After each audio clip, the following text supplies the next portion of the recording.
Next point है वर्णों की मूल संख्या। तो वर्णों की मूल संख्या 44 होती है, जिसमें स्वर संख्या 11, व्यंजन संख्या 33। 11 और 33 कुल मिलाकर हो गए 44। तो हम जानते हैं कि जब हिंदी वर्णमाला में वर्णों की मूल संख्या पूछी जाए तो हमें बताना चाहिए कि हिंदी वर्णमाला में वर्णों की मूल संख्या होती है 44। इसमें 11 स्वर 33 व्यंजन होते हैं। अब नेक्स्ट पॉइंट होता है उच्चारण या ध्वनि के आधार पर वर्ण दो प्रकार के होते हैं।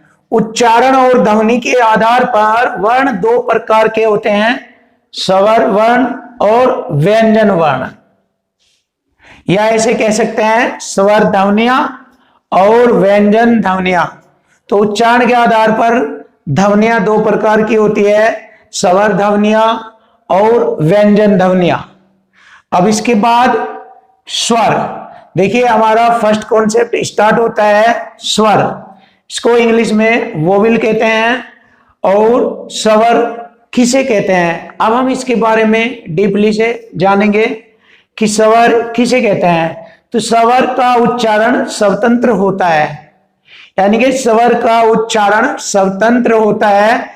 इसके उच्चारण में किसी अन्य वर्ण की आवश्यकता नहीं होती है, इसीलिए हम कहते हैं कि स्वर का उच्चारण स्वतंत्र होता है।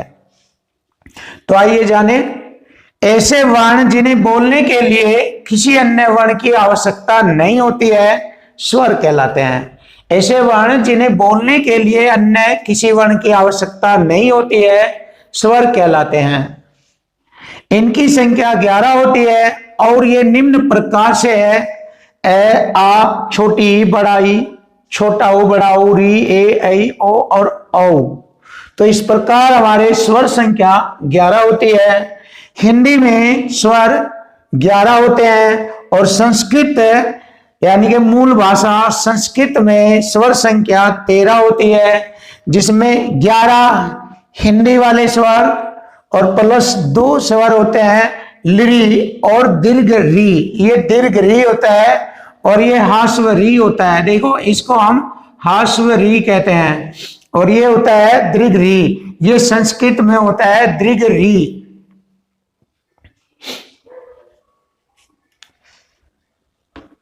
अब हम देखते हैं कि मात्रा, मात्राओं के विषय में जानेंगे। मात्रा किसे कहते हैं, मात्रा होती क्या है और मात्राएं कितने प्रकार की होती है, ये सभी कॉन्सेप्ट को बहुत अच्छी तरीके से समझेंगे।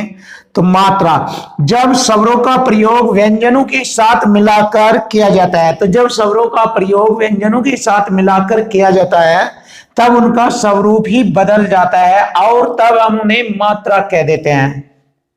तो देखो जब स्वरों का प्रयोग व्यंजनों के साथ मिलाकर किया जाता है तो उनका स्वरूप बदल जाता है, तब हम उन्हें मात्रा कहते हैं। तो हिंदी वर्णमाला में स्वरों की कुल 10 मात्राएं होती है, जैसे कि इस प्रकार मैंने यहां पर लिखा है स्वर और मात्राएं। तो हिंदी वर्णमाला में स्वर 11 होते हैं बट मात्राएं 10 होती है, क्योंकि इसमें ए स्वर की कोई मात्रा नहीं होती है। क्यों होती है, तो क्यों नहीं होती है ये जानेंगे हम कि ए स्वर की मात्रा क्यों नहीं होती है। क्योंकि आप सभी को मालूम है प्रत्येक व्यंजन के अंत में ए स्वर लगा होता है। तो प्रत्येक व्यंजन के अंत में ए स्वर लगा होता है, इसलिए यहाँ पर ए स्वर की कोई मात्रा नहीं होती है। अब यहाँ पर हम लिखेंगे आ की मात्रा ये हो गई, और छोटी की मात्रा, बड़ी की मात्रा, छोटे ऊ की मात्रा, बड़े ऊ की मात्रा, री की मात्रा, ये री की मात्रा होती है। देखो इसका प्रयोग जैसे हम पृष्ठ लिखते हैं तो पृष्ठ में ये री होता है, री की मात्रा होती है पृष्ठ। तो देखो इस री की मात्रा होती है पृष्ठ। इस प्रकार ए की मात्रा ये, ऐ की ये, ओ की ये और औ की मात्रा ये। तो इस प्रकार हम कह सकते हैं कि हिंदी वर्णमाला में स्वरों की मात्राएं 10 होती है परंतु ए स्वर की कोई मात्रा नहीं होती है। अब हम जानते हैं कि मात्रा या उच्चारण के आधार पर स्वर 3 प्रकार के होते हैं।